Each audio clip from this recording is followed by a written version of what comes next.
Guys, I want to give you a few tips about taking some smaller kids fishing.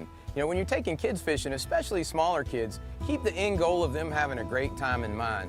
A few bad hours on the water can result in them never wanting to go out in the boat again. And make the trip all about them. Look at it through their eyes. If you have a 3-year-old and he wants to stop and watch the pelicans feed, then stop and watch the pelicans feed. Make it an adventure for them. Try to look at things through their eyes. You know, kids see things differently. You know, I think Tyler enjoyed the turtle encounter at the ramp just as much as he did catching the fish today.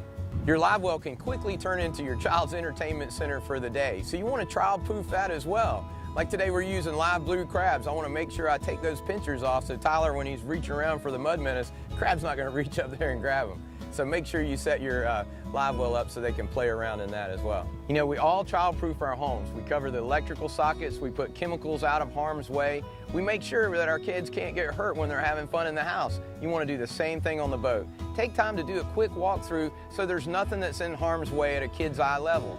A lot of times, adults, we don't think about the lures or the hooks that's hooked at the bottom of our rods. For a 4-year-old, that could snag him right in the ear when he's running by trying to get to the live well. So make sure you keep your lures, make sure you have them covered up. Use a small cover or simply reel them to the tip so they're out of harm's way. You want to make sure you have any obstructions on the boat out of the way. No anchor rope, loose anchor chain, lures or any kind of fishing gear all over the deck. You know, have your stuff stowed away so that, again, you're setting your kids up to succeed. If they get the fish of their lifetime on, you don't want them tripping over everything and dropping the rod overboard because you didn't clear the deck. So make sure you child-proof your boat before you go fishing. You know, and at certain ages, depending on the state you live in, kids are required to wear life jackets. And you want your kids safe on the water, and everybody should be wearing a life jacket. But I gotta tell you, these are great for saving lives, but this is an uncomfortable piece of equipment to wear on a boat all day. You don't give your kid an oven mitt and say, get out there and play second base. You give him a ball glove and the tools he needs to succeed. So get him a life vest that they can move around and actually enjoy the sport on the boat, you know. If you make your kid wear this all day, parents, you wear one too. I guarantee you on the way home, you'll both be going by to get a comfortable life vest that you can enjoy the sport while you're out there. So make sure that you set them up to succeed as that as well. It's hard for a kid, you know, to enjoy the sport where every time he eats a sandwich, his head disappears in the life vest because it's the wrong size and doesn't fit them well. So get them one that's comfortable, that they can enjoy the sport and they're safe all day. I smell a big fishy. You smell a big fishy? Yep. You know, people ask me all the time, when you take kids fishing, I think one of the biggest mistakes and biggest misconceptions that people have when they take kids fishing is you think you got to have a lot of action. You got to catch a lot of fish really fast, and that's all good. Everybody wants to do that, but really the biggest secret to having a great time with your kids on the boat is just enjoy their company. And you want to have a place for them to rest when you're out on the boat too.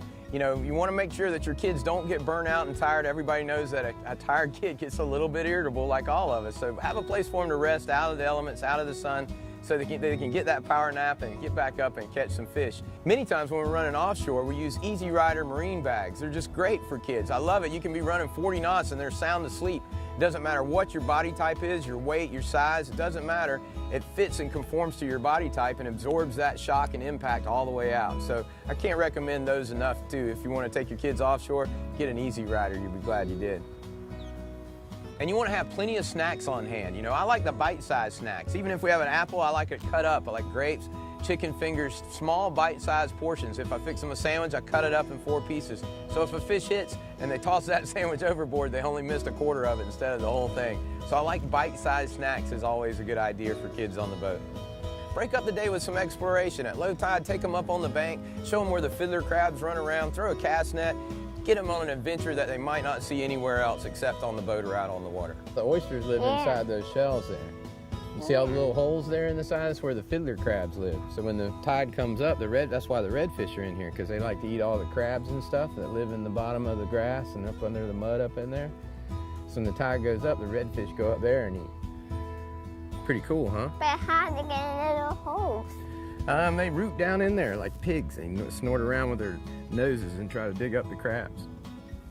You know, when you're out there in God's creation enjoying the water, teach your kids about the environment. We all want them to grow up to be good stewards of our environment, and it starts with you, parents, teaching them how valuable it is and how it's our job to maintain it and be good stewards of it. So make sure you teach your kids about the environment when you're out there as well. And most of all, have fun. Make it about them. Have fun, have fun, have fun, and enjoy their company, and you'll have a great day on the water with your small kids. Okay, let's see if we can spin him around. Here he comes. Whoa. Here Here he comes. Whoa. Another nice rip. Don't reel anymore. Whoa.